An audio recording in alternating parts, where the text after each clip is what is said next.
You have a loco game to talk about, George. You like how I talked about... I got what you did there. Mexican heritage and a Walking Dead game. That's what it's all about, right? Did you know, listener, that there's a new season of Telltale's The Walking Dead? If you don't, that's okay. But guess what? I played it, and I'm here to tell you that you should probably just keep on living the life you're living right now. So...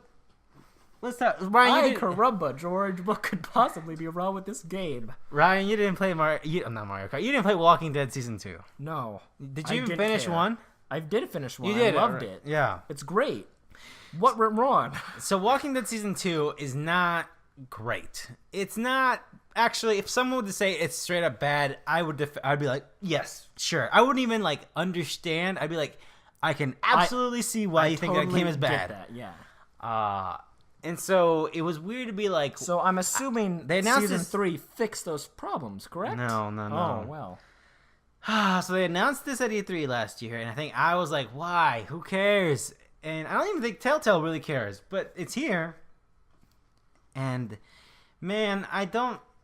It's got some... So there is a Latino character. Ryan's been joking around these Latino jokes because there is a Latino character. But really... every dialogue I see is like English, and then they throw in a Latino world, thinking this is going to add a lot of diversity. And there's the grandma who's the most, stereotypical Latino grandma, but not in an endearing way. It's just a very fucking... But anyways, that's beside the point. The Latino stuff is sucks that they didn't do anything with that. And there are moments where it's frustrating, but that's not really the biggest problem with The Walking Dead Season 3. The biggest part with The Walking Dead Season 3 is the same problem with The Walking Dead Season 2, except even more so, is that nobody knows why the fuck we're here.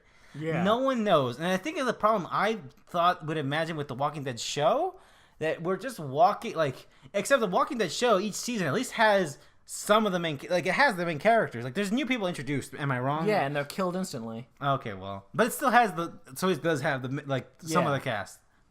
Is Merle still in that game? Wait, who? Merle? Is that a character? No, Merle died. Oh, okay. Whoops, I don't know. What was that other character?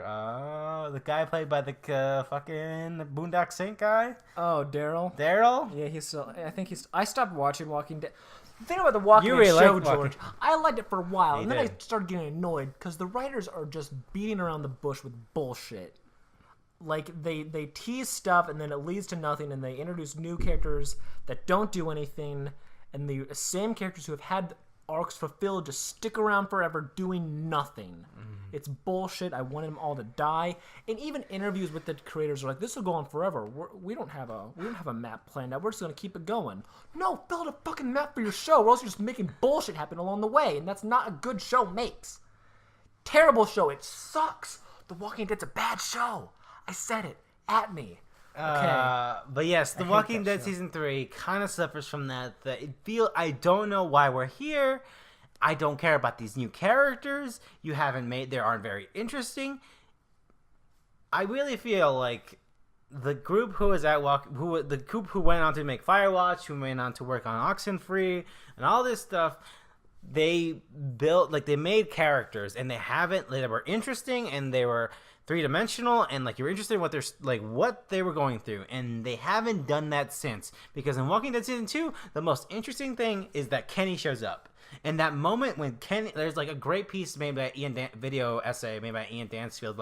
That's the moment in The Walking Dead Season 2 when you first see Kenny. Even if you didn't like Kenny in the first season, everyone, there's an option to hug him, and everyone does the hug thing because holy shit, something that I care about. And Walking Dead Season 3 doesn't do any of that. Has some of the stuff that they introduced in Walking Dead Season 2 that you already didn't care about, and now it's a very important thing that defines Clementine's motivations. And you're like, man, I really didn't give a fuck. Whatever. There's a baby in Walking Dead Season 2. One of the characters you meet up in Walking Dead Season 2 has a baby. And then that character dies. And then Clementine keeps the baby at the end of the game. Okay.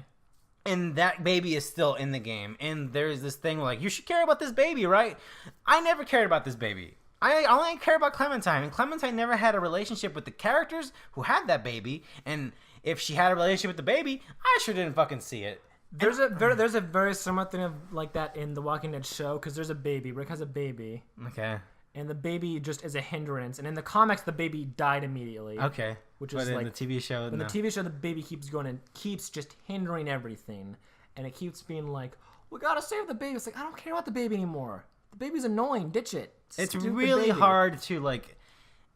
The only way that I feel like you can make a baby work in that sort of this Walking Dead scenario is like if the character whose baby was, you cared about that, and that baby meant something. Like the relationship with that character meant something to you. But like the baby in the Walking Dead show is Rick's kid, and Rick is a shitty father, and he's always doing like weird things, and he always pawns his kid off to someone else.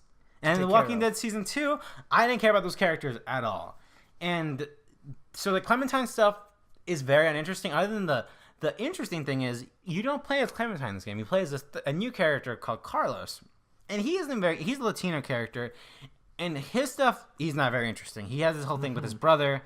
It's not very interesting. The thing that is interesting about The Walking Dead Season 3 is the fact that in these games, there's the choices, right? And you're like, this character will remember that. But the thing that's weird is that you know who Clementine is. Yeah. I don't know who I am, but Carlos can be a cipher for me. And so the interesting thing about the game is that you're playing this weird thing where it's like, well, like your options are less like the options that they're presenting you to respond to with Clementine all seem ridiculous because there's only it seems like one answer. It's like, no, I know who Clementine is. This is the answer. And I feel I haven't finished the season because I'm talking about this because the latest episode came out in April, which was 4, and the show's gonna wrap up. But guess what? I didn't even finish 4 because I didn't care. So if they're doing something with Clementine at one point, I feel like that maybe they'll make her into a bad character. They'll make her like she's evil or whatever, something, which would be ridiculous. Is there a huge timeline between both seasons that's apparent, or at least a year? This baby is at least a year old. He looks like 3, and he looks ugly because the Telltale games. So that's weird because it takes out choice because it's like.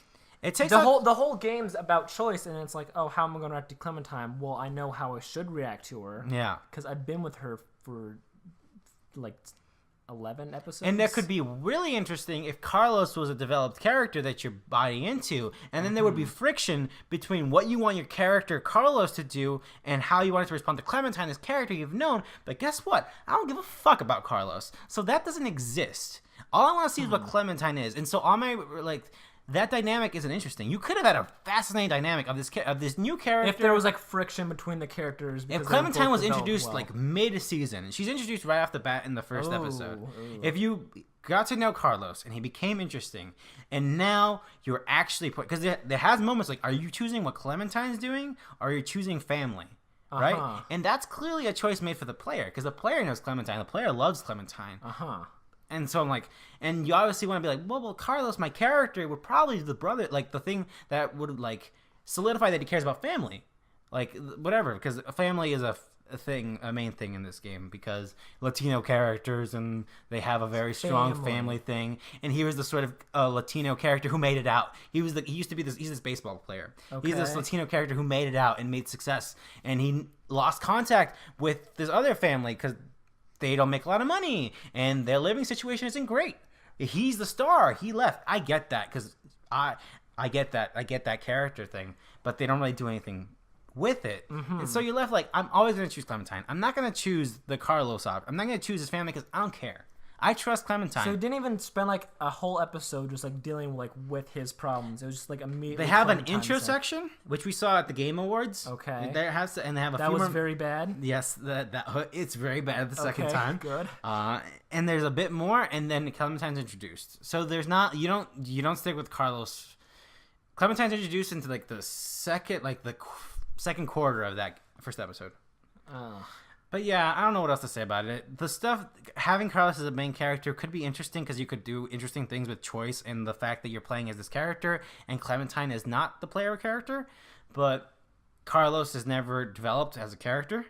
The relationships between him and his family, which are very significant to the story, they don't matter because you don't care. Do they at least do it? Because like whenever I see this game, I see like it's Mexican heritage thing, and it felt very like it's sprinkled on. Like yes, it's very sprinkled on. Like it was just white people being like, well, what do Mexican people care about? So you could go at it. I felt I pondered about this. And that's why I make fun of. I pondered about it because I was like, is there something to say here? But also be like, well, if I was writing a game about Latino characters, I would touch on their subject matter, but also I wouldn't want to put it up front because then I'd be like, well, it's like making a game about being like there's this game called We Are Chicago where you play as this young black kid who lives in like the shitty part of Chicago, right?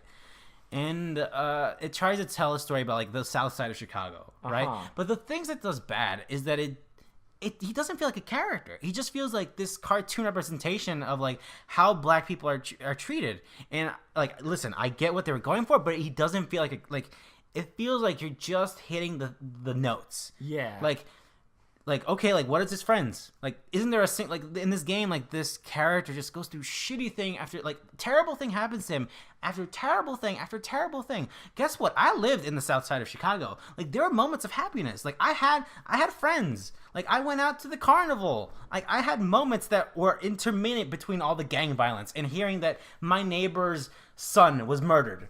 Like that stuff happens. But also there's other stuff. It's not every day as hell. And so if I was to do a Latino story, I would say like there's moments of Latino stuff, but I wouldn't focus it.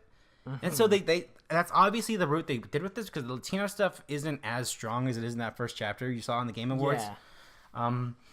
But also the small stuff that they do, as you saw in the Game Awards, doesn't go well. So the thing in the TV show, this is someone explained to me that in the TV show, every like weird group that they run into has their own name for the Walking Dead. Like they're called the Jibber Jabbers. We call them the Walkers. We call them the Slimmy Slims. Like that's a thing, right? Like I've heard like Numbskulls was one of the stupidest ones I heard in the show. Like, oh, they're Numbskulls. Like that's stupid. You're just really reaching for it. And so there's this moment in the game where they're having a flashback and they're it's like early into the epidemic, right? And so Carlos is hanging out with his brother's wife and they're like trying to look for supplies, right? And they start talking about the zombies or whatever the hell, and they're like, oh, they're not living and they're not dead. What are they? And then he just says muertos. Oh, nice. That's what we'll call them. It's like, you're just calling them the dead? How does that make any sense? Why not call them at that point the Walking Dead or the los muertos que caminan or something like that, right? Because that makes more sense. Just calling them muertos makes no sense. Are these two Mexican characters talking to each other? Yes, they are. Why would they do that? No. They're not living or dead. What do we call them? In English, and then they say muertos in Spanish. So whatever. Why doesn't it make any sense? No, it doesn't make any fucking sense. Okay, that's cool.